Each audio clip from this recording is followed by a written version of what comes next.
Hi అందరికీ, అందరు ఎలా ఉన్నారు? ఇక్కడ మీరు చూస్తున్నారు కదా, ఇదైతే చికెన్ మజ్బూస్.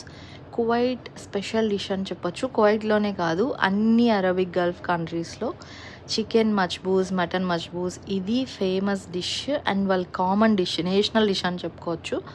సో దానికోసం ముందుగా ఇది ఫ్రోజన్ చికెన్ కాబట్టి నేను ఇందులో నిమ్మకాయ, సాల్ట్ వేసుకొని కొద్దిసేపు అలానే పెట్టుకొని వాష్ చేసుకున్నాను. పెద్ద పెద్ద ముక్కలే తీసుకోవాలి చికెన్.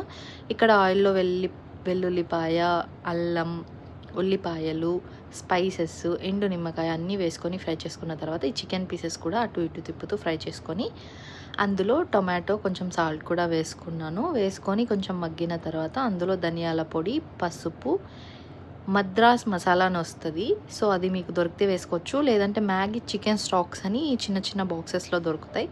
సో అదొకటి వేసుకున్నా సరిపోతుంది. తగినన్ని నీళ్లు పోసుకొని ఒక 40 మినిట్స్ చికెన్ని ఉడికించుకోవాలి. ఉడికించుకున్న చికెన్ని పక్కకు తీసేసి వాటర్ మొత్తం వడపోసేసుకోవాలి. ఆ వాటర్ మళ్ళీ మనం మజ్బూస్ చేసుకునే దాంట్లో వేసుకొని ఆ నిమ్మకాయ ఒక్కటి తీసుకొని వాటర్లో వేసుకుంటే సరిపోతుంది. వాటర్ మరిగిన తర్వాత మనం ఏమైనా సాల్ట్ అడ్జస్ట్మెంట్స్ ఉంటే చేసుకొని అందులో మనం ముందుగానే నానబెట్టుకున్న రైస్ని వేసేసుకొని ఉడికించుకోవాలన్నమాట. ఇలా రైస్ ఉడుకుతున్నప్పుడు మనం ముందుగానే చికెన్ పక్కకు తీసేసి పెట్టుకున్నాం కదా, దాన్ని డీప్ ఫ్రై చేసుకోవాలి ఆయిల్లో. ఇలా ప్లెయిన్గానే డీప్ ఫ్రై చేసేయచ్చు. అలా కాకుండా కొంచెమైనా కారం ఉండాలి కదా రైస్లో, మనం ఏం వేయలేదు అనుకున్నప్పుడు ఇలా పైన కొంచెం కారం అది కోటింగ్ వేసుకోవచ్చు. మనమైతే ఒరిజినల్గా అయితే అలానే ఫ్రై చేసుకుంటారు.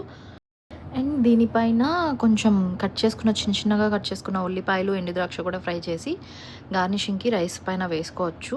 సో అలా కాకుండా నాకు స్వీట్ ఫ్లేవర్ నచ్చదు కాబట్టి నేను ఓన్లీ చికెన్ మాత్రమే ఇలా ఫ్రై చేసుకొని దాని మీద మళ్ళీ రైస్ మీద పెట్టి కొంచెంసేపు మగ్గించుకొని తీసేసుకుంటే సరిపోతుంది. దీంట్లో కాంబినేషన్ వచ్చేసి దక్కూస్, టొమాటోతో చేస్తారు, టొమాటో సాస్ లాగా. అది ఇంకొక రోజు రెసిపీ చేసి అప్లోడ్ చేస్తాను. బట్ ఇప్పుడైతే నేను పచ్చికారం చేశాను. మనకైతే పచ్చికారం చాలా బాగా సెట్ అవుతుంది, great combination. As it is process try చేసి ఎలా వచ్చిందో కామెంట్ చేయండి, వీడియోని లైక్ చేయండి, షేర్ చేయండి, ఛానల్ మర్చిపోకుండా సబ్స్క్రైబ్ చేసుకోండి.